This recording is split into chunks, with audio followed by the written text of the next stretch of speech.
ഒരു ചുരിദാർ സ്റ്റിച്ച് ചെയ്ത് കഴിഞ്ഞാൽ ഇത്ര പൈസ ഉണ്ടോ? ഞങ്ങളവിടെ ഒന്നും ഇത്ര ഇല്ലല്ലോ. 350-400 രൂപയൊക്കെ ഉണ്ട്. അഥവാ മെറ്റീരിയൽസ് ഞങ്ങൾ തന്നിട്ടാണെങ്കിലും ഈ റേറ്റ് ആണോ? ഹായ്, ഹലോ, അസ്സലാമലൈക്കും.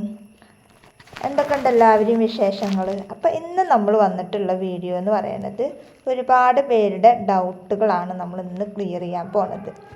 ഇന്നത്തെ വീഡിയോയിൽ നമ്മൾ സംസാരിക്കുന്നത് എല്ലാ ടൈലർമാരും അറിയേണ്ട ഒരു പ്രധാന വിഷയത്തെക്കുറിച്ചാണ് ഞാൻ ഇന്ന് സംസാരിക്കാൻ പോണത്. അതായത് ഒരു ചുരിദാർ സ്റ്റിച്ച് ചെയ്യാൻ എത്ര രൂപ വാങ്ങണം? ഈ ഒരു ചോദ്യം എനിക്ക് ഒരുപാട് പേര് മെസ്സേജ് അയച്ചിട്ട് നിരന്തരമായിട്ട് ചോദിക്കാറുണ്ട്. അതുപോലെ തന്നെ വളരെ കുറച്ച് വാങ്ങിയാൽ ലാഭമില്ലേ? അതുപോലെ തന്നെ കൂടുതൽ വാങ്ങിയ കസ്റ്റമർ പോകുമോ എന്ന പേടിയും ഒരുപാട് പേർക്ക് ഉണ്ട്.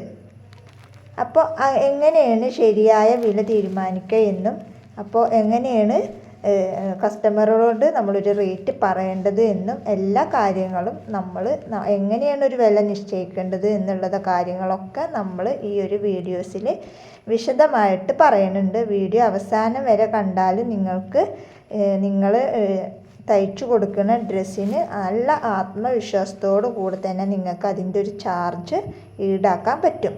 അപ്പോൾ നമുക്ക് എങ്ങനെയാണ് എന്നുള്ളതൊന്ന് നോക്കിയാലോ. പല സ്ഥലങ്ങളിലും പല റേറ്റ് ആയിരിക്കും. എല്ലാവർക്കും ഒരേ റേറ്റ് ആവണമെന്നില്ല. അതായത് ടൗണിലുള്ളവരുണ്ടാവും, ഗ്രാമത്തിലുള്ളവരുണ്ടാവും, സിറ്റിയിലുള്ളവരുണ്ടാവും. അപ്പോൾ അങ്ങനെയുള്ളവരൊക്കെ നമ്മൾ അതിനനുസരിച്ചിട്ടാണ് ചാർജിൽ വ്യത്യാസം വരും. അതുപോലെ തന്നെ നമ്മൾ ചെയ്യണ പ്രവൃത്തി, അതുപോലെ തന്നെ ഫിനിഷിങ്, വൃത്തി കാര്യങ്ങൾ അതിനനുസരിച്ചിട്ട് നമ്മൾ റേറ്റ് ഇടുക.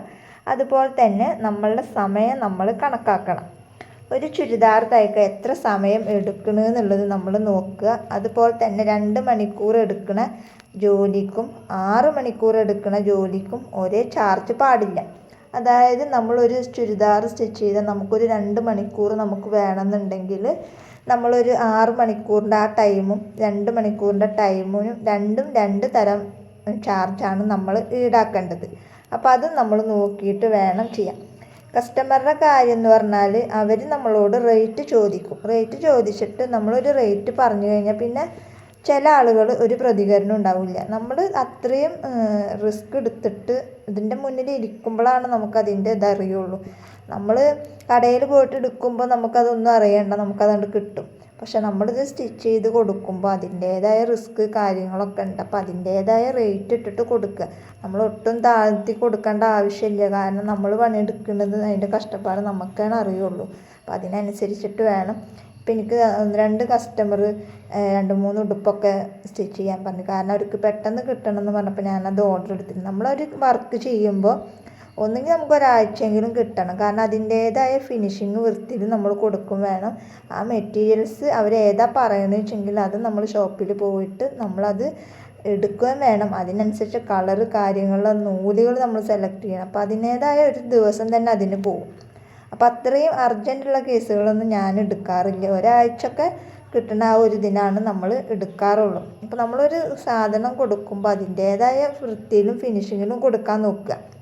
പിന്നെ റേറ്റ് നിശ്ചയിക്കുമ്പോൾ നമ്മൾ ചെയ്യണത് നമ്മൾ എടുക്കുന്ന ടൈമിലും നമ്മൾ എടുക്കുന്ന ആ പ്രവൃത്തിയിലൊക്കെ ഒരു ചാർജ് നമ്മൾ ഈടാക്കുക. അല്ലാണ്ടല്ല. പിന്നെ നമ്മൾ അടുത്തുള്ള ഏരിയയിലൊക്കെ എത്രയാണോ വാങ്ങണമെന്ന് വെച്ചെങ്കിൽ അതിനേക്കാൾ ഒരു 10 രൂപ കുറച്ചിട്ട് നമ്മൾ കസ്റ്റമറുടെ അടുത്ത് പറയുക.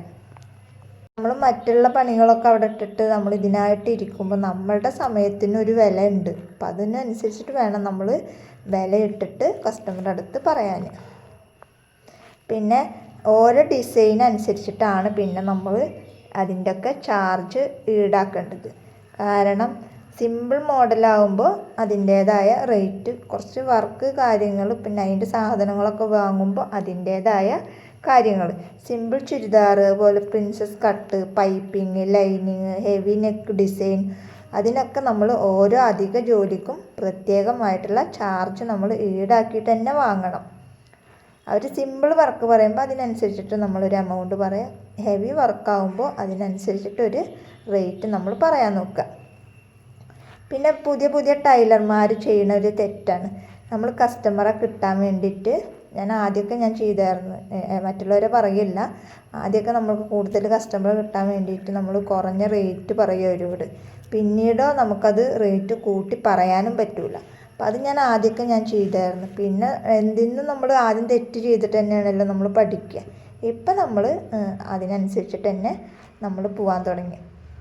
ആദ്യം തന്നെ നമ്മൾ പറയുമ്പോൾ ഒരു ന്യായമായ വില പറയാൻ നോക്കുക. എന്തായാലും ഷോപ്പിലെ റേറ്റ് കാര്യങ്ങളൊന്നും നമ്മൾ ഒരിക്കലും നമ്മൾ പറയില്ല. അപ്പം അതിനനുസരിച്ചിട്ട് എല്ലാവരും റേറ്റ് കാൽക്കുലേറ്റ് ചെയ്തിട്ട് പറയാൻ നോക്കുക. പിന്നെ കസ്റ്റമറോട് എങ്ങനെ പറയണം എന്ന് ഒരുപാട് പേര് ചോദിക്കുന്നുണ്ട്.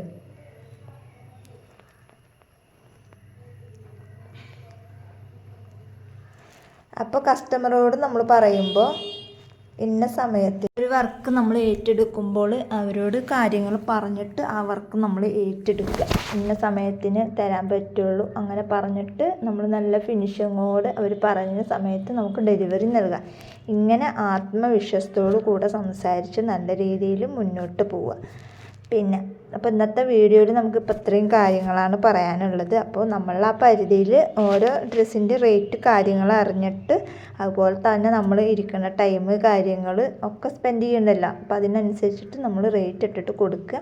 അപ്പോൾ ഞാനിവിടെ ഒരു 400 രൂപയൊക്കെയാണ് ചുരിദാറിന് മേടിക്കാറ്. അതായത് തുണി കാര്യങ്ങളൊക്കെ നമ്മുടെ കയ്യിൽ നിന്ന് എടുത്തിട്ട് സാധാ ഒരു നോർമൽ വർക്കൊക്കെ ചെയ്യുമ്പോൾ 400 രൂപയാണ് ഞാനിവിടെ വാങ്ങാറ്. അതുപോലെ തന്നെ ഹെവി വർക്കൊക്കെ ആകുമ്പോൾ അതിനനുസരിച്ചിട്ട് കൂടുതൽ എമൗണ്ട് വാങ്ങും. പിന്നെ ക്രോപ്പ് ടോപ്പ് അങ്ങനെ സിമ്പിൾ ടോപ്പൊക്കെ വരുമ്പോൾ 250, ചിലപ്പോൾ ഒരു 200. ഇപ്പോൾ സിമ്പിൾ വർക്കാണല്ലോ, ആ ഒരു റേറ്റിലൊക്കെ തന്നെയാണ് നമ്മൾ വാങ്ങാറ്. അപ്പോൾ ഇത്രയും കാര്യങ്ങൾ എനിക്ക് നിങ്ങളോട് പറയണം തോന്നി. അപ്പോൾ അതിനനുസരിച്ചിട്ട് നിങ്ങൾ മുന്നോട്ട് പോവുക. അപ്പോൾ ഇന്നത്തെ വീഡിയോ നിങ്ങൾക്ക് ഉപകാരപ്പെട്ടെന്ന് കരുതുന്നു. നിങ്ങളൊരു ടൈലറാണ് എന്നുണ്ടെങ്കിൽ നിങ്ങളുടെയൊക്കെ ഏരിയയിൽ ഒരു സ്റ്റിച്ച് ചെയ്തൊരു ചുരിദാറിന് എത്രയാണ് പൈസ എന്നുള്ളത് നിങ്ങൾ കമൻറ്റിൽ അറിയിക്കുക. അപ്പോൾ ഇന്നത്തെ വീഡിയോ ഇത്രയേ ഉള്ളൂ. വീഡിയോ ഇഷ്ടപ്പെട്ടാൽ ലൈക്ക് ചെയ്യുക, ഷെയർ ചെയ്യുക, കമൻറ്റ് ചെയ്യുക. നല്ലൊരു വീഡിയോ ആയിട്ട് വീണ്ടും വരാം.